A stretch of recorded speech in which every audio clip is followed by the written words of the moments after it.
രാഷ്ട്രപതിയുടെ നയപ്രഖ്യാപന പ്രസംഗം അല്പസമയത്തിനകം തുടങ്ങും. പാർലമെന്റിന്റെ ഇരു സഭകളെയും രാഷ്ട്രപതി ദ്രൗപദി മുർമു അല്പസമയത്തിനകം അഭിസംബോധന ചെയ്യും. രാഷ്ട്രപതി ഭവനിൽ നിന്ന് പുറപ്പെട്ട രാഷ്ട്രപതി ഇപ്പോൾ പാർലമെന്റിന് മുന്നിൽ എത്തിയിരിക്കുന്നതിന്റെ ദൃശ്യങ്ങളാണ് കാണുന്നത്. ഉപരാഷ്ട്രപതി, പ്രധാനമന്ത്രി, സ്പീക്കർ, പാർലമെന്ററി കാര്യമന്ത്രി എന്നിവർ ചേർന്നാണ് രാഷ്ട്രപതിയെ സ്വീകരിക്കുക. രാധാകൃഷ്ണൻ തുടരുന്നുണ്ട് വിവരങ്ങളുമായി. രാധാകൃഷ്ണൻ, എന്തൊക്കെയാണ് പുതിയ വിവരങ്ങൾ? രാഷ്ട്രപതി പാർലമെന്റിലേക്ക് എത്തിയിരിക്കുന്നു. വേണു സൂചിപ്പിച്ചതുപോലെ രാഷ്ട്രപതിയെ പ്രധാനമന്ത്രി, ഉപരാഷ്ട്രപതി, സ്പീക്കർ, ലോക്സഭയുടെയും രാജ്യസഭയുടെയും സെക്രട്ടറി ജനറൽമാർ എന്നിവർ ചേർന്നാണ് ഇപ്പോൾ സ്വീകരിച്ച് ആനയിക്കുന്നത്. ആചാരപരമായിട്ടുള്ള സ്വീകരണമാണ് രാഷ്ട്രപതിക്ക് നൽകുന്നത്. രാഷ്ട്രപതിയുടെ അശ്വാരൂഢ സേന രാഷ്ട്രപതിക്ക് അഭിവാദ്യം ചെയ്യുന്ന ഒരു കാഴ്ചയാണ് നമുക്ക് കാണാൻ സാധിക്കുന്നത്. രാഷ്ട്രപതി അശ്വാരൂഢ സേനയുടെ അഭിവാദ്യം സ്വീകരിച്ചതിന് ശേഷം പാർലമെന്റിന് ഉള്ളിലേക്ക് പ്രവേശിക്കും.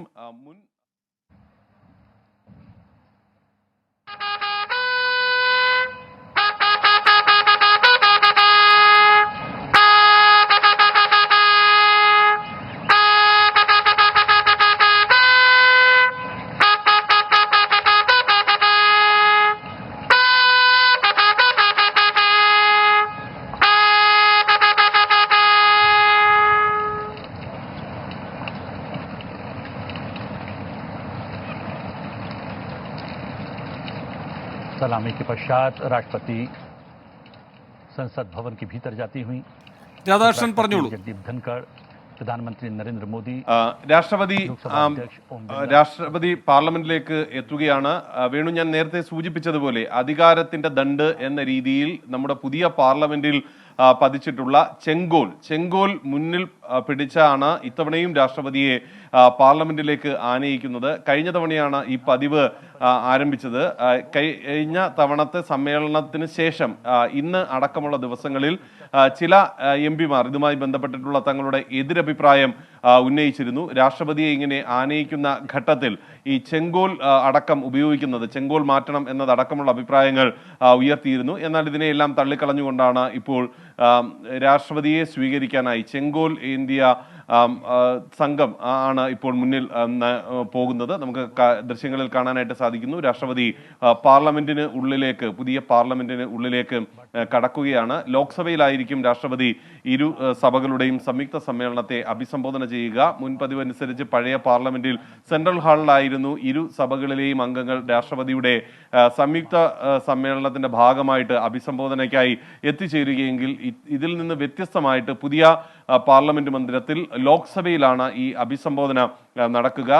പ്രത്യേക സമ്മേളനമാണ് നടക്കുന്നത്. എംപിമാർ രാഷ്ട്രപതിയെ സ്വീകരിക്കാനായി എഴുന്നേറ്റ് നിൽക്കുന്ന ആ കാഴ്ച, അവർ രാഷ്ട്രപതിക്ക് അഭിവാദ്യം അർപ്പിക്കുന്ന കാഴ്ച നമുക്ക് കാണാനായി സാധിക്കുന്നുണ്ട്.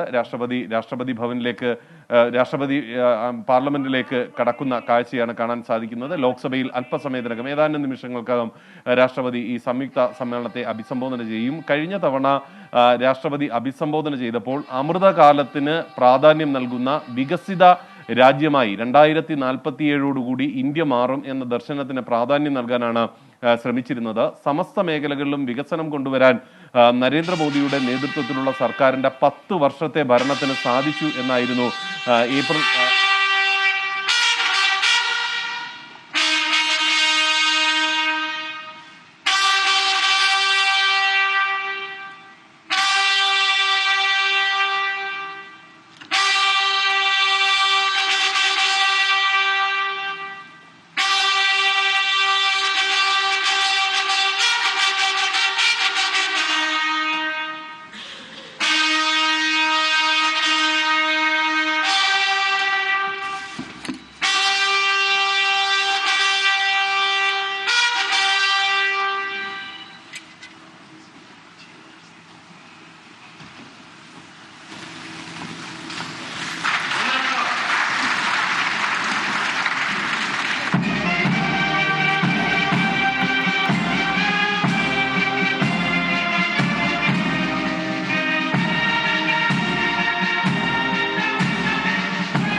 माननीय सदस्यगण, मैं 18वीं लोकसभा के सभी नवनिर्वाचित सदस्यों को बहुत बहुत बधाई और शुभकामनाएं देती हूँ। आप सभी यहाँ देश के मतदाताओं का विश्वास जीतकर आए हैं। देश सेवा और जन सेवा का ये सौभाग्य बहुत कम लोगों को मिलता है।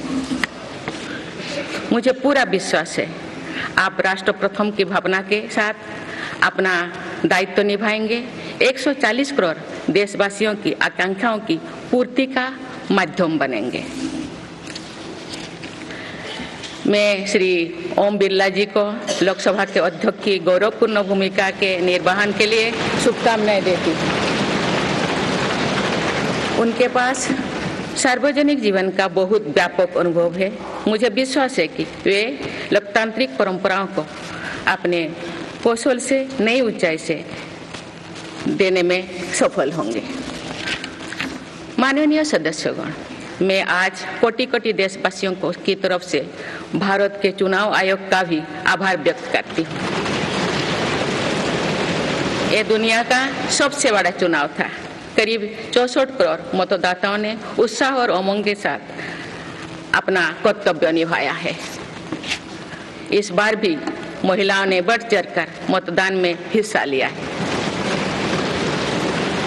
इस चुनाव की बहुत सुखद तस्वीर जम्मू कश्मीर में भी सामने आए हैं। कश्मीर घाटी में वोटिंग के अनेक दशकों के रिकॉर्ड टूटे हैं। बीते 4 दशकों में कश्मीर में हमने बंद और हड़ताल के बीच कम मतदान का दौर ही देखा था। भारत के दुश्मन इसको वैश्विक मंचों पर जम्मू कश्मीर की राय के रूप में दुष्प्रचारित करते रहे, लेकिन इस बार कश्मीर घाटी ने देश और दुनिया में ऐसे हार ताकत को करारा जवाब दिया है। पहली बार इस लोकसभा चुनाव में घर पर जाकर भी मतदान कराया गया है। मैं लोकसभा चुनाव से जुड़ी हर कर्मी को सराहना करती हूं और अभिनंदन करती हूं। माननीय सदस्यगण, 2024 के लोकसभा चुनाव की चर्चा आज पूरी दुनिया में हो रही है। दुनिया देख रही है कि भारत के लोगों में लगातार तीसरी बार स्थिर और स्पष्ट बहुमत की सरकार बनाई है।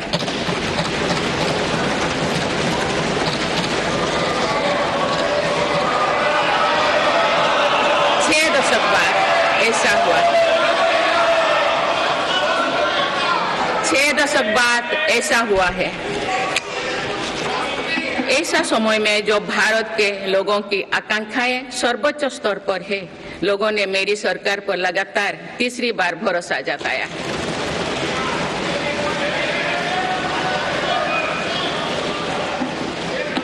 भारत के लोगों को ये पूर्ण विश्वास है कि उनकी आकांक्षाएं सिर्फ मेरी सरकार ही पूरा कर सकती है।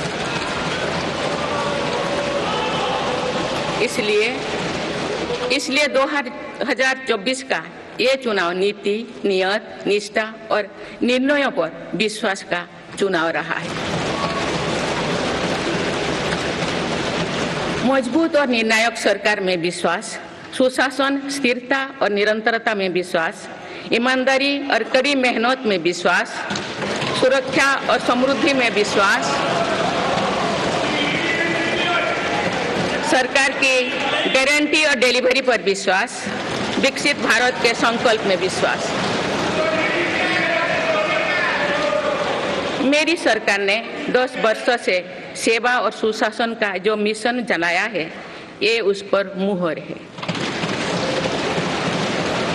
ये जनादेश है कि भारत की विकसित बनाने का काम बिना रुके चलता रहे और भारत अपने लक्ष्यों की प्राप्ति करते रहे।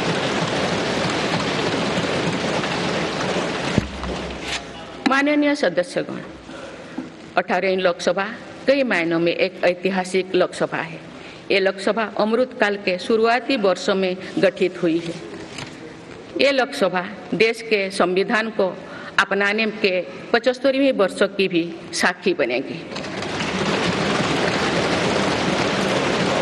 मुझे विश्वास है कि इस लोकसभा में जन कल्याण के फसलों का नवीन अध्याय लिखा जाएगा। आगामी सत्रों में मेरी सरकार अपने इस कार्यकाल का पहला बजट पेश करने जा रही है। ये बजट सरकार की दूरगामी नीतियों और फ्यूचरिस्टिक विजन का एक प्रभावी दस्तावेज होगा। इस बजट में बड़े आर्थिक और सामाजिक निर्णयों के साथ ही अनेक ऐतिहासिक कदम भी देखने को मिलेंगे। भारत के तेज विकास की जन आकांक्षाओं का पूरा करने के लिए रिफॉर्म्स की गति अब और तेज की जाएगी। मेरी सरकार का मत है कि दुनिया भर में निवेशकों को आकर्षित करने के लिए राज्यों में स्वस्थ स्पर्धा हो। यही कॉम्पिटिटिव कोऑपरेटिव फेडरलिज्म की सच्ची स्पिरिट है। राज्यों के विकास से देश का विकास, इसी भावना के साथ हम आगे बढ़ते रहेंगे। माननीय सदस्यगण, रिफॉर्म, परफॉर्म और ट्रांसफॉर्म के संकल्प ने आज भारत को दुनिया की सबसे तेजी से बढ़ने वाली अर्थव्यवस्था बना दिया है। 10 साल में भारत 11वें नंबर की अर्थव्यवस्था से ऊपर उठकर 5वें नंबर पर पहुंचा है। साल 2021 से लेकर साल 2024 के बीच भारत में औसतन 8% की रफ्तार से विकास किया है और ये ग्रोथ सामान्य समय में नहीं हुई है। बीती वर्षों में हमने 100 साल की सबसे बड़ी आपात देखी।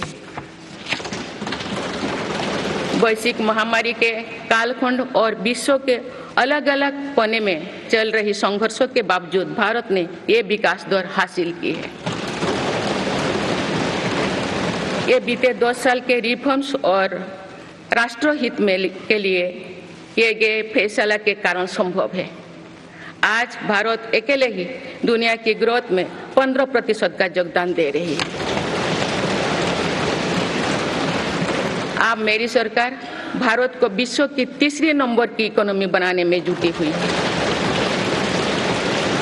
इस लक्ष्य की प्राप्ति विकसित भारत की नींव को भी मजबूत करने में के काम करेगी। माननीय सदस्यगण, मेरी सरकार अर्थव्यवस्था के तीनों स्तंभों मैन्युफैक्चरिंग, सर्विसेज और एग्रीकल्चर को बराबर महत्व दे रही है। PLI स्कीम्स और ईज ऑफ डूइंग बिजनेस से बड़े पैमाने पर निवेश और रोजगार के अवसर बढ़ रही है। पारंपरिक सेक्टर्स के साथ साथ सनराइज सेक्टर्स को भी मिशन मोड पर बढ़ावा दिया जा रहा है। चाहे सेमीकंडक्टर हो या सोलर हो, चाहे इलेक्ट्रिक व्हीकल हो या इलेक्ट्रॉनिक्स गुड्स हो, चाहे ग्रीन हाइड्रोजन हो या बैटरीज हो, चाहे एयरक्राफ्ट कैरियर्स हो या फाइटर जेट्स हो, भारत इन सब सेक्टर्स में अपना विस्तार कर रहा है। लॉजिस्टिक्स कॉस्ट को कम करने के लिए भी मेरी सरकार लगातार प्रयास कर रही है। सरकार सर्विस सेक्टर को भी मजबूत करने में जुटे हैं। आज IT से लेकर टूरिज्म तक, हेल्थ से लेकर वेलनेस तक हर सेक्टर में भारत लीडर बन रहा है और इससे बड़ी संख्या में रोजगार और स्वरोजगार के नए मौके बन रहे हैं। माननीय सदस्यगण, पिछले 10 वर्षों में मेरी सरकार द्वारा ग्रामीण अर्थव्यवस्था के हर पहलू पर बहुत जोर दिया गया है। गांव में कृषि आधारित उद्योगों, डेयरी और फिशरीज आधारित उद्योगों का विस्तार किया जा रहा है। इसमें भी सहकारिता को प्राथमिकता दी गई है। सरकार किसानों उत्पाद संघ, FPO और FACTS जैसे सरकारी संगठनों का एक बड़ा नेटवर्क बना रही है। छोटे किसानों की बड़ी समस्या भंडारण से जुड़े होती है, इसलिए मेरी सरकार ने सहकारिता क्षेत्र में दुनिया की सबसे बड़ी भंडारण योजना पर काम शुरू कर चुकी है। किसान अपने छोटे खर्चे पूरे करने के लिए इसके लिए PM किसान सम्मान निधि के तहत उन्हें 3,20,000 करोड़ रुपये से ज़्यादा राशि दे सकते हैं। मेरी सरकार के नई कार्यकाल के शुरुआत दिनों से ही किसानों को 20,000 करोड़ रुपया से अधिक की राशि ट्रांसफर की जा चुकी है। सरकार ने खरीफ फसलों के लिए एमएसपी में भी रिकॉर्ड वृद्धि की है। माननीय सदस्यगण, आज का भारत अपनी वर्तमान जरूरतों को ध्यान में रखते हुए अपनी कृषि व्यवस्था में बदलाव कर रहा है। हम ज़्यादा से ज़्यादा आत्मनिर्भर हो और ज़्यादा से ज़्यादा निर्यात से किसानों की आमदनी बढ़े, इस सोच के साथ नीतियाँ बनाई गई है, निर्णय लिए गए हैं। जैसे भारत दलहन और तिलहन में दूसरे देशों पर निर्भरता कम करने के लिए देश के किसानों को हर संभव मदद दे रहे हैं। ग्लोबल मार्केट में किस तरह के फूड प्रोडक्ट की डिमांड ज़्यादा है, इसके आधार पर नई रणनीति बनाई जा रही है। आजकल ऑर्गेनिक उत्पादों को लेकर दुनिया में डिमांड तेजी से बढ़ रही है। भारत के किसानों के पास इस डिमांड को पूरा करने के पूरा भरपूर क्षमता है। इसलिए सरकार प्राकृतिक खेती और इससे जुड़ी उत्पादों की सप्लाई चेन को सशक्त कर रही है। ऐसे प्रयासों से किसानों का खेती पर होने वाला खर्च भी कम होगा और उनकी आय भी और बढ़ेगी। माननीय सदस्यगण, आज का भारत दुनिया की चुनौतियां बढ़ाने के लिए नहीं बल्कि दुनिया को समाधान देने के लिए माना जाता है। विश्व बंधु के तौर पर भारत ने अनेक वैश्विक समस्याओं के समाधान को लेकर पहल की है। जलवायु परिवर्तन से लेकर खाद्य सुरक्षा तक, पोषण से लेकर सस्टेनेबल एग्रीकल्चर तक हम अनेक समाधान दे रहे हैं। हमारे मोटे अनाज श्रीअन्न की पहुंच सुपर फूड के तौर पर दुनिया के कोने कोने में हो, इसके लिए भी अभियान चल रहा है। भारत की पहल पर पूरी दुनिया ने वर्ष 2023 में इंटरनेशनल मिलेट्स ईयर मनाया है। आपने देखा है, हाल ही में पूरी दुनिया ने अंतर्राष्ट्रीय योग दिवस भी मनाया है। भारत की इस महान परंपरा की प्रतिष्ठा विश्व में लगातार बढ़ रही है। योग और आयुष को बढ़ावा देकर भारत एक स्वस्थ विश्व के निर्माण में मदद कर रही है। मेरी सरकार ने रिन्यूएबल एनर्जी की क्षमता भी कई गुना बढ़ाई है। हम जलवायु से जुड़े लक्ष्यों को निर्धारित समय से पहले प्राप्त करने की दिशा दिखा रहा है। नेट जीरो के लिए आज भारत के प्रयास कई दूसरे देशों को प्रेरित कर रहे हैं। इंटरनेशनल सोलर अलायंस जैसे पहल पर आज रिकॉर्ड संख्या में दुनिया के देश हमारे साथ जुड़े हैं। माननीय सदस्यगण, आने वाला समय ग्रीन एरा यानी हरित युग का है। मेरी सरकार इसके लिए भी हर जरूरी कदम उठा रही है। हम हरित उद्योगों पर निवेश बढ़ा रहे हैं, जिससे ग्रीन जॉब्स भी बढ़े हैं। ग्रीन एनर्जी हो या फिर ग्रीन मोबिलिटी, हर मोर्चे पर हम बड़े लक्ष्यों के साथ काम कर रहे हैं। मेरी सरकार अपने शहरों को दुनिया के बेहतरीन लिविंग स्पेस बनाने के लिए भी प्रतिबद्ध है। प्रदूषण से मुक्त, साफ सुथरे और सुविधा युक्त शहरों में रहना भारत के नागरिकों का हक है। विशेष रूप से छोटी शहरें और कस्बे में बीते 10 वर्षों से अभूतपूर्व निवेश किया गया है। भारत में आज दुनिया का तीसरे सबसे बड़ा डोमेस्टिक एविएशन मार्केट है। अप्रैल 2014 में भारत में सिर्फ 209 एयरलाइन रूट्स थे। अप्रैल 2024 में इनकी संख्या बढ़कर 605 हो गया है। हवाई यात्रा में हो रहे इस विस्तार का सीधा लाभ टियर 2, टियर 3 शहरों को हो रहा है। രാഷ്ട്രപതിയുടെ നയപ്രഖ്യാപന പ്രസംഗം തുടരുക.